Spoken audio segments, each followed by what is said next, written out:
You're watching ChillyBoy Productions. I'm Larry, ChillyBoy Chillson, and this is my review for A Quiet Place, Day 1.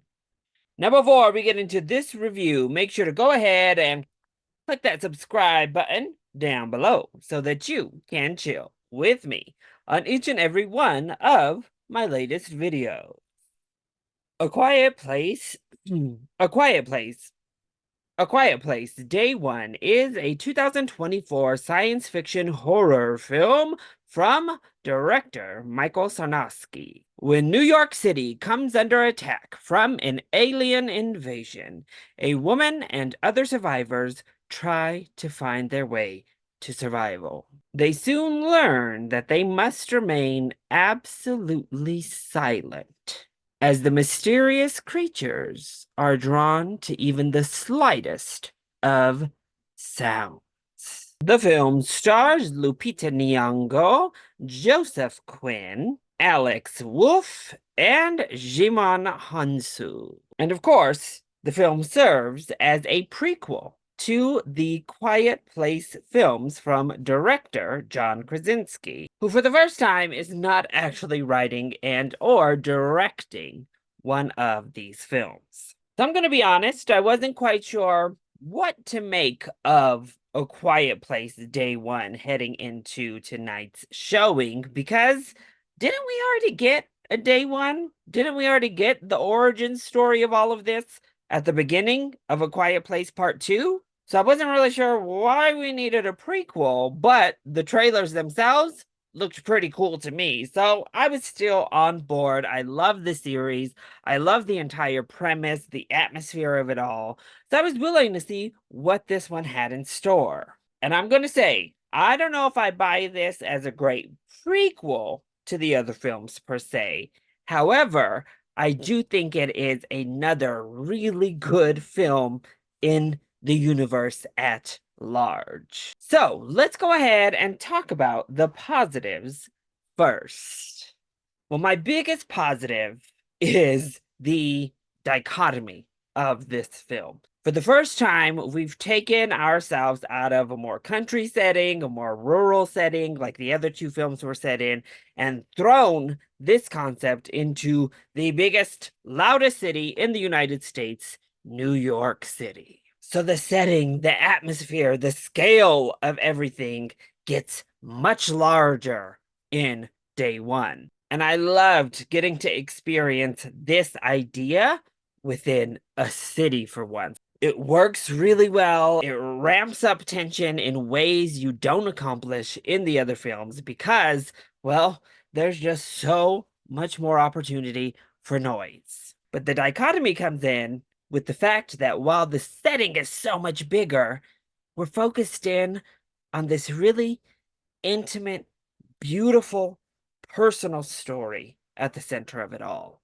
I love what they did with the character of Sam, who is played beautifully by Lupita Nyong'o. I love every choice they make with this character. They brought it down to a really intimate scale of someone who is on a mission. So even though the audience and, well, literally no one in the film can quite grasp what their mission is, it always feels important. You feel the weight of the story to Sam herself, and it has this beautiful payoff to me. I really enjoyed that we focused on this character, that we gave this character the traits that we did, that we gave her the story that we did. And I thought that her arc comes in a beautiful full circle, that I was actually getting emotional at the end of this film because they handle it so well. And again, she's played wonderfully by Lupita Nyong'o, who brings so much to this role with just her face. Her physical acting, her facial acting is all spectacular here. So it presents this really beautiful film that gives us this really singular personal story at the center of the biggest Quiet Place film we've had yet. And I thought it all worked really, really well on that front. Once more, the sound design is fantastic, like it always has been in this series. I think the original score is really fantastic here as well. The visual effects are amazing. We get a lot more looks at the creatures, and they look really good. Joseph Quinn is kind of our co-lead in this movie, and he is fantastic as well, stepping up toe to toe with Lupita, which is obviously quite the gargantuan task, but he is more than up for the task. And I loved his character as well and what he kind of represents in his role within Sam's story. The action set pieces are really tense. Once more, again, there's so many opportunities for noise to creep its way in that you're constantly just on the edge of your seat, like, oh my gosh, oh my gosh. And getting to experience that in a big city like New York is just really, really fun. Plus, it doesn't overstay its welcome for this really intimate story. It doesn't try to stretch it out too far. I think it's a beautiful length for the film it's creating. And while it definitely feels like it's within the same universe, it feels distinct enough from the other films to really warrant its existence. So then, what doesn't work so well when it comes to A Quiet Place Day One?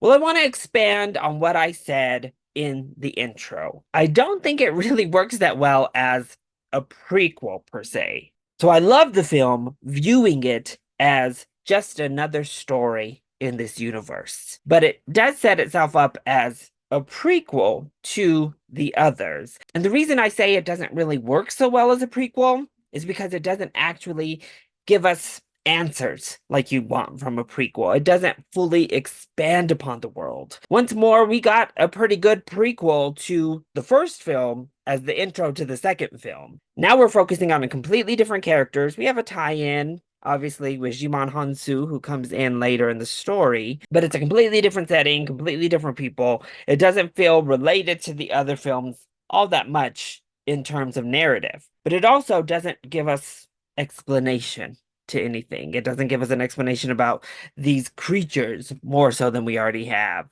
It also doesn't give us great insight to the lore of how we handled this. There's a lot of jumps in logic with this film by and large. I've never seen the government move this fast to understand something. Pretty much immediately, they know what these creatures are drawn to, that they can't see, that they can't swim. They're giving instructions all within like hours, it seemed like, of strike. There's not an observation time. There's not really a learning curve time. They just know about these creatures. It's like they watched the two other films, huh? And on top of that, I think the hearing sight capabilities of the creatures varies pretty heavily depending on what the plot needs. Sometimes they can't hear whispering or little noises going on. Other times there's water literally running all around, but they hear the smallest of like gasps and they come rushing in. So, how quiet you have to be in different circumstances and different places is very, very inconsistent and sometimes doesn't make all that much logical sense. So, you really have to overlook and just go with the flow on some of the more logistical aspects to the film. And don't hope for a whole lot of explanation and world building on the front end of what we did and how we reacted to this invasion, because this doesn't really give us much of that either. But thankfully, I was able to overlook it because emotionally, the film resonated so well. The set pieces themselves worked really well as great sci-fi horror moments. Although I don't think you have anything as tense as, say, the birth scene in the first film here, I do think a lot of these spectacles are very tense, have you engaged, fully locked in. And honestly, I just loved the journey and the personal story we were taken on. So for me, I'm viewing it as just another film in the Quiet Place universe. And as such, I think this is definitely worth a watch. If you enjoyed the other A Quiet Place films, I think you're going to enjoy this one as well. It takes that formula, puts it in a crazier setting, and gives you the hallmarks of what you've come to love from those films with a fresh new coat of paint. Plus, at the center of it all, you get this really beautiful, human, moving story that worked really, really well for me. And honestly, it's that center heart of it all that sold me on A Quiet Place Day One. So that is my review for A Quiet Place Day One. I hope you enjoyed it. If you did, go ahead, click that like button down below and subscribe to the channel so that you are always up to date on all of my latest videos. Also, join in on the discussion. Are you excited to see A Quiet Place Day One? Or have you already checked it out? Let me know all of your thoughts either in the comment section down below, or you can hit me up on Twitter. I love you all so much for your continued support. Mwah. Thank you for watching, and we'll see you next time. Bye.